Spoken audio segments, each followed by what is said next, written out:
কেমন চাই ঢাকাটা, তার সাথে তো জলবদ্ধতাও জড়িত, কারণ জলবদ্ধতা হলে ঢাকা শহরকে যে কোনো শহর থাকে না। তো আমরা বুঝছি ফলাফলটা কি। তো এখানে হাবিব ভাই তো দেখালেন যে কত আগে কি হয়েছে, ফলাফল কি হয়েছে। টাকা যাচ্ছে আর টাকা কিন্তু সমস্যা না, টাকা দরকার হলে চলে আসে, আর সমস্যা হলে টাকা আসার সুবিধাও হয়, প্ল্যানও হয়, কিন্তু জনগণের সমস্যার সমাধান হয় না। তাহলে সেই জায়গা থেকে আমার বিবেচনায় করণীয়গুলোকে কিছুটা যদি আমরা একটু ঝালাই করতে পারি, সেটাই দেখার ব্যাপার। তা সেই বিবেচনা থেকে আমি দু চারটে কথা বলি। আমার প্রথম বক্তব্য হচ্ছে, আমরা ঢাকা, যেহেতু ঢাকা তার জলবদ্ধতা নিয়ে কথা হচ্ছে, আমি এই জায়গায় থাকি, অন্যদিকে যাব না। কেমন চাই ঢাকাটা, তার সাথে তো জলবদ্ধতাও জড়িত, কারণ জলবদ্ধতা হলে ঢাকা শহরকে যে কোনো শহর থাকে না।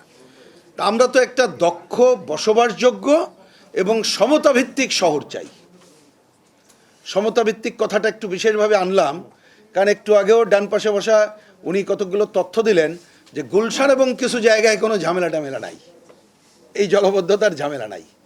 এবং ঝামেলা নাই মানে আপনি ওইখানে যদি 2-4 মাস অন্য জায়গায় জলবদ্ধতা থাকে, তাহলে খাওয়া পড়া অন্য কিছুর অভাব হবে না, টাকার অভাব নাই, আর নিচে ওই সব চলে আসবে আর কি।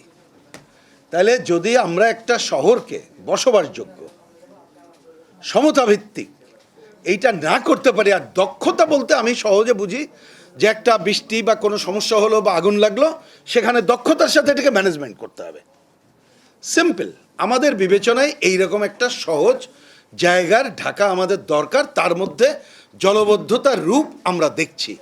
ওই তথ্য দেখেন, আমাদের মুখস্থ থাকে না, উনি যেটা বললেন খুবই কারেক্টলি অ্যাড্রেস করেছেন যে 4 সালের থেকে বৃষ্টি কম, কিন্তু আমাদের কাছে মনে হচ্ছে আরে বাবা, এই ঘটনায় এরকম অবস্থা আর একদিন থাকলে তো কাহিল হয়ে যেতাম। তাহলে এই জায়গায় আমার বিবেচনায় সংকট যে জায়গায় থাকছে, সেটা হচ্ছে উন্নয়ন পরিকল্পনার সংকট। তাই এইটা আমরা আসলেই ঠিক করব কিনা, প্রথম প্রশ্নটা এইটার মধ্যেই নিহিত রয়ে গেছে। এবং যদি সেইটা থাকি, আবার একটু, যেহেতু উনি সর্বশেষ বললেন, একটু প্রভোক্ট হয়ে বলছি, কারেক্টলি উনি একটা অ্যাড্রেস করেছেন, সেটা হচ্ছে যখন দুর্যোগ হয় তারপর এটা মনে রাখি না বলে পরের দুর্যোগটা আসে, তাই তো। এবং ওই যে বললাম, একটা সংকট হলে এখনই মনে করতেছি, পরে আর ভুলে যাই। তাহলে এই যে পরিকল্পনার যেটা বললাম, যে আমরা যেটা উন্নয়ন দৃষ্টিভঙ্গিটা কি হবে তার উপরে নির্ভর করার বিবেচনা আমরা করব কিনা, আমার ধারণা এটা এইখানে মিটিংয়ে বসে বলি, এবং এটা যারা পরিচালনা করে রাজনৈতিক দল এবং যারা ক্ষমতায় থাকে, কেউ এটা মনে রাখে না।